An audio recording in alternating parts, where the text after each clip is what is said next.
आज की जो ये हमारी वीडियो ये बहुत इंपॉर्टेंट है, उन बच्चों के लिए है, उन स्टूडेंट्स के लिए है कोई नई ज़बान सीखना चाहते हैं, चाहे वो इंग्लिश लैंग्वेज हो। आपको जिस फील्ड में भी आगे प्रोसीड करना पड़ता है तो इंग्लिश लैंग्वेज उसके लिए इंपॉर्टेंट होता है mostly all around the world. There are 3 tips जो मैं आप सबके साथ शेयर करूंगा आज यहाँ पर, जो मैंने पर्सनली एक्सपीरियंस किया। जैसा कि आप सब लोग जानते हैं कि मैं काफ़ी अरसे से इंग्लिश लैंग्वेज के ऊपर या किसी भी किस्म की ज़बान सीखने में या कोई भी नया स्किल अडॉप्ट करने में, चाहे वो वर्चुअल स्किल हो या प्रैक्टिकल लाइफ में आपके करियर में काम आ सकता है, ऐसे स्किल्स के ऊपर मैं बात करता आया हूँ। बीच बीच में थोड़ा सा गैप भी आता रहा कंटेंट प्रोड्यूस करने में, जिसकी एक बहुत बड़ी वजह मेरी एकेडमिक और प्रोफेशनल स्टडीज़ थी। चूँकि वो सब भी मेरे लिए इंपॉर्टेंट थी तो साथ साथ उसको टाइम देता था मैं, जिसकी वजह से मैं बहुत कम कंटेंट अपलोड कर पा रहा हूँ। लेकिन अब से इंशाल्लाह मेरी ये कोशिश है, मैं पूरा स्केड्यूल अपना डिज़ाइन कर चुका हूँ और मेनली अब ऐसी वीडियोस मैं बनाऊंगा कि जो एज अ स्टूडेंट मैंने फेस किया अपनी लाइफ में और एज अ टीचर मैंने फेस किया। चूँकि मैं एक एजुकेशनल इंस्टीट्यूट से कनेक्टेड हूँ पिछले 6-7 सालों से, मैंने लर्निंग भी की, सीखने का अमल से भी गुजरा, सिखाने के अमल से भी गुजरा। तो कुछ ऐसे एक्सपीरियंसेस है जो मैं आप सबके साथ शेयर करना चाहता हूँ और इंशाल्लाह ताला मैं इन फ्यूचर भी करता रहूँगा। आज की जो ये हमारी वीडियो ये बहुत इंपॉर्टेंट है और ये स्पेसिफ़िकली उन बच्चों के लिए है, उन स्टूडेंट्स के लिए है जो कोई नई ज़बान सीखना चाहते हैं, चाहे वो इंग्लिश लैंग्वेज हो जो कि बहुत बड़े लेवल पर पाकिस्तान में और अब्रॉड सीखी जा रही है। चूँकि इंग्लिश लैंग्वेज एक डोमिनेंट लैंग्वेज है पूरी दुनिया में और आपको जिस फील्ड में भी आगे प्रोसीड करना पड़ता है तो इंग्लिश लैंग्वेज उसके लिए इंपॉर्टेंट होता है mostly all around the world. तो बहुत से बच्चे इंग्लिश लैंग्वेज पर फोकस करते हैं। उसके अलावा चाइनीज़ लैंग्वेज बहुत ज़्यादा इन्फ्लुएंस बढ़ रहा है पिछले 5-6 सालों से पाकिस्तान में, उसका कोरियन लैंग्वेज का इन्फ्लुएंस बढ़ रहा है, जापानीज़ लैंग्वेज का इन्फ्लुएंस बन रहा है। तो जितनी भी लैंग्वेजेस हमारे बच्चे सीख रहे हैं पाकिस्तान में या अब्रॉड, या जितने भी लोग इस वक्त सुन रहे हैं, उन सब के लिए वीडियो बहुत ही ज़्यादा इंपॉर्टेंट है। एज अ लैंग्वेज स्टूडेंट, चूँकि मैं भी इंग्लिश लैंग्वेज सीखने के लिए मैंने स्पोकन यूनिवर्सिटी की एकेडमी ज्वाइन की और जो प्रॉब्लम मैंने यहाँ पे सबसे ज़्यादा फेस किया, या बाकी जितने भी स्टूडेंट्स हैं, हमारे क्लास फेलोज थे, हमारे कोलीग्स थे, या अभी भी जो बच्चों को मैं देखता हूँ जो सबसे बड़ा प्रॉब्लम वो फेस करते हैं, that is fear of speaking या hesitation while speaking English language और एनी अदर लैंग्वेज। ये एक बहुत बड़ा प्रॉब्लम है जितने भी लैंग्वेज लर्नर्स होते हैं, न्यू लैंग्वेज लर्नर्स होते हैं, उनके लिए, कि वो अगर प्रोसीड करते हैं विद द लैंग्वेज, वो लर्न करते हैं तो वो बोल नहीं पाते उस तरीके से जिस तरीके से वो एबिलिटी रखते हैं बोलने की। वो बोलने की बहुत कोशिशें तो करते हैं लेकिन वो डरते हैं बोलते वक्त। अच्छा, सबसे पहले बात करेंगे कि ये डर होता क्यों है, ये हेजिटेशन फील क्यों करते हैं वाइल स्पीकिंग द लैंग्वेज। सबसे पहली बात कि दे आर अफ्रेड जो उनके क्लासमेट्स हैं या उनके कोलीग्स हैं वो उनके ऊपर हंसेंगे। That means definitely no confidence. So ये कॉन्फिडेंस ना होने की एक बहुत बड़ी वजह, चूँकि बिगिनर्स होते हैं तो उस वजह से उनका लेवल लो होता है, तो वो कॉन्फिडेंट इतने नहीं होते कि वो ज़बान में या जो ज़बान वो सीख रहे हैं उसको प्रोसीड कर पाएँ या उसमें अच्छी तकरीर दे पाएँ या उसमें बात कंप्लीट कर पाएँ। तो ये एक बहुत बड़ी वजह है कि कॉन्फिडेंस नहीं होती उनमें और वो ये समझते हैं कि अगर मैं बोलूँगा और मैंने गलत बोला तो मेरे जितने भी क्लास फेलोज़ हैं या हम जितने भी बाकी स्टूडेंट्स हैं या टीचर्स हैं वो मेरे ऊपर हंसेंगे। ये कॉन्फिडेंस ना होने की वजह से वो हेजिटेशन महसूस करते हैं और वो फियर महसूस करते हैं, वो बोल नहीं पाते उस ज़बान को या प्रैक्टिस नहीं कर पाते अपनी। तो ये कॉन्फिडेंस ना होना ये एक बहुत बड़ी वजह है। आज हम इंशाल्लाह इसको डिस्कस करेंगे कि किस तरीके से इस कॉन्फिडेंस को बिल्ड किया जाए और अपने आपका लेवल इतना बिल्ड किया जाए कि आप किसी भी ज़बान को आसानी से सीख सको और बोलते वक्त आपको डर महसूस ना हो। अच्छा, देयर आर 3 टिप्स जो मैं आप सबके साथ शेयर करूंगा आज यहाँ पर, जो मैंने पर्सनली एक्सपीरियंस किया। The first one, keep practicing and don't aim for perfection.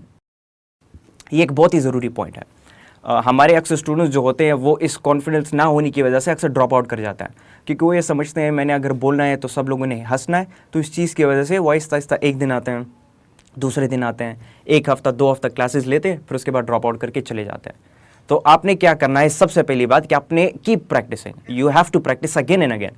आपने बार बार प्रैक्टिस करनी है, you have to go with the practice session speaking के। आपने बार बार बोलना है, उसको बार बार रिपीट करना है। जितना आप बोलोगे जितना आप उस बात को रिपीट करोगे, उस सेंटेंस को रिपीट करोगे, उन वर्ड्स को रिपीट करोगे, उन वोकैबुलरीज को या एनोनिम्स या सेंटोनिम्स जितने भी हैं उसको बार बार रिपीट करोगे, so what will you achieve is that कि आप कॉन्फिडेंस बिल्ड कर पाओगे अपना और आपकी स्पीकिंग में फ्लुएंसी आ जाएगी। फिर क्या होगा कि फिर आप रैपिडली बोलते जाओगे कोई भी ज़बान और आप नहीं रुकोगे उसके बीच में। But the first tip for that is that you have to keep practicing and don't aim for perfection. हमारे अक्सर स्टूडेंट्स में मैंने नोट किया है कि ज़्यादातर हमारे यहाँ पे बच्चे जितने भी स्टूडेंट्स होते हैं या न्यू लैंग्वेज लर्नर्स होते हैं, दे एम फॉर परफेक्शन। वो ये कोशिश करते हैं कि वो सेंटेंस परफेक्ट बोल पाएँ। That is wrong. आपने ये एम नहीं करना कि आप सेंटेंस परफेक्ट बोलो, बल्कि आपने ये एम करना है आप ठीक तरीके से बोलो। परफेक्शन में क्या करते हैं वो, अक्सर उनको कोई बात होती है या if they are asked with any question तो वो सबसे पहले सोचते हैं माइंड में, वो सोचते हैं कि इसमें मैंने कौन सा वर्ड यूज़ करना है, कौन सा सेंटेंस यूज़ करना है, या कौन सा मैंने वर्ब का इस्तेमाल करना है, या किस सिनोनिम या एंटोनिम का इस्तेमाल करना है। तो वो ये चीज़ें सोचते since they aim for perfection, तो ये चीज़ें सोचते वो सेंटेंस डिलीवर नहीं कर पाते जिस तरीके से डिलीवर करना चाहिए, एंड दे गेट हेजिटेंट, वो डर जाते हैं उस मौका पर क्योंकि उनके पास वो अल्फाज नहीं होते कि वो बात को डिलीवर कर पाएँ। So keep practicing and don't aim for perfection. अगर आप परफेक्शन के लिए एम करोगे तो आप ठीक तरीके से सीख नहीं पाओगे या आपकी स्पीकिंग में फ्लुएंसी नहीं आएगी। Okay, this was the first tip. The second tip, go ahead and practice your listening and reading skills. अब लिसनिंग और रीडिंग स्किल का स्पीकिंग से क्या ताल्लुक है? When you listen to the language you are learning, क्या होता है कि आप उस ज़बान की एक्सेंट को समझ जाते हो। आप वो जो बंदा उस ज़बान में बात कर रहा है, आप उसकी एक्सेंट को, उसकी प्रोनाउंसिएशन को, और वो किस तरीके से अल्फाज की सिलेक्शन कर रहा है, इन चीज़ों को आप सीख जाते हो और समझ जाते हो। और जब आप इस पॉइंट के ऊपर फोकस करोगे तो क्या होगा, आपकी स्पीकिंग इंप्रूव होती जाएगी साथ साथ। Now what's with the reading? Reading के साथ ये है कि जब आप रीड करोगे तो अक्सर होता है ना, हमारे यहाँ पे केपी के साइड में पठानों का लहजा थोड़ा डिफरेंट होता है विल स्पीकिंग द लैंग्वेज, और एक्सेंट में उनको थोड़ी सी प्रॉब्लम फेस होती है, या एक्सेंट के अलावा वो जो है अटकते हैं, बाज़ लोगों की ज़बान अटकती है बोलने में। तो इन प्रॉब्लम्स को ख़त्म करने के लिए you have to read the language. आप कोई भी बुक उठाओ या कोई भी न्यूज़पेपर उठाओ या उससे रिलेटेड कोई मैगजीन उठाओ और आप उसको पढ़ो डेली बेसिस पर, उसकी रीडिंग करो। रीडिंग करते वक्त आपकी क्या हो गई, आपकी फ्लुएंसी भी बिल्ड होगी, आप फ्लुएंटली जो है उस ज़बान को बोल पाओगे, आप न्यू वर्ड्स भी सीखोगे, वोकैबुलरीज उसमें सीखोगे। सिंस इट्स द रीडिंग, जब आप रीड करोगे तो आपके सामने वोकैबुलरीज आएंगे और उन वोकैबुलरीज को आप उठाओ, उसके मीनिंग को समझो, और उसकी मीनिंग के साथ साथ उसके सिनोनिम्स और एंटोनिम्स को समझो, and then go ahead with how to use that vocabulary in a sentence. तो इससे आपकी reading skill enhance, listening skills भी इनहेंस और ऑटोमेटिकली आपकी जो स्पीकिंग स्किल है वो इन दोनों के साथ इनहेंस हो जाएगी। This was the second point. Let's go for the third tip. The third tip and the most important tip is stay calm while you speak. हमारे यहाँ पे अक्सर ऐसा होता है कि बच्चे जो है वो जल्दी जल्दी बोलना शुरू कर देते हैं। जब वो बोलते हैं तो रैपिडली बोलते हैं। ये रैपिडली बोलना जो है ये बहुत ज़्यादा इफेक्ट करता है उसके कॉन्फिडेंस को। जब आप रैपिडली बोलते हो तो आप अटकते हो बातों के बीच में। जब आप रैपिडली बोलते हो तो आप वर्ड्स की सिलेक्शन नहीं कर पाते, आप सेंटेंस की सिलेक्शन नहीं कर पाते, एंड दिस इज़ व्हाट जो फियर जनरेट करता है हर इंसान के ऊपर। तो इस फियर को जनरेट करने का हमने मौका ही नहीं देना। इंस्टेड हमने रैपिड की जगह हमने स्लोली एंड ग्रेजुअली बोलना है। So you have to stay calm while you speak.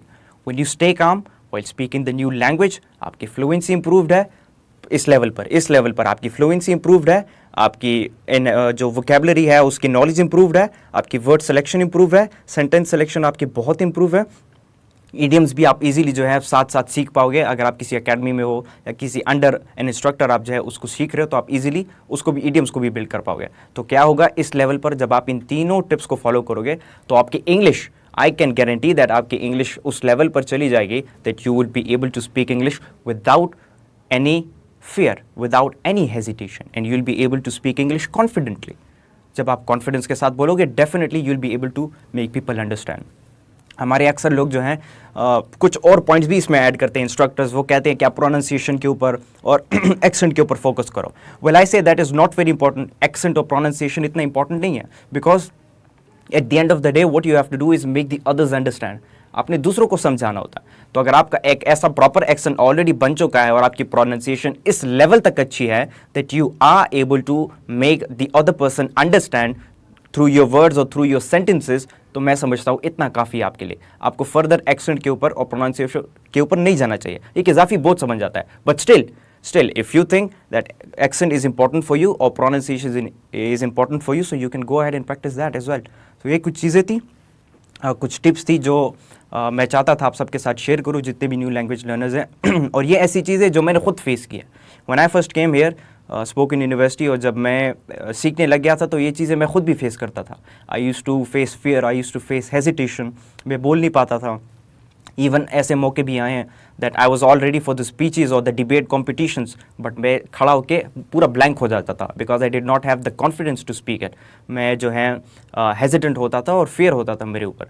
लेकिन क्या किया मैंने, वक्त के साथ साथ इन तीन टिप्स के ऊपर काम किया। सबसे पहला कि मैंने परफेक्शन के ऊपर एम नहीं किया, बल्कि मैंने जो है प्रैक्टिस किया अगेन एंड अगेन। फिर उसके बाद जो है मैंने अपनी लिसनिंग और रीडिंग स्किल को इम्प्रूव किया। Or third, that I am calm whenever I speak. I try to be calm. I'm not always calm, but I try to be calm. And when you try to be calm, so you are able to proceed with a better performance, and you are able to proceed with making the people understand, and that is what the most important thing is. So this was all to share with you.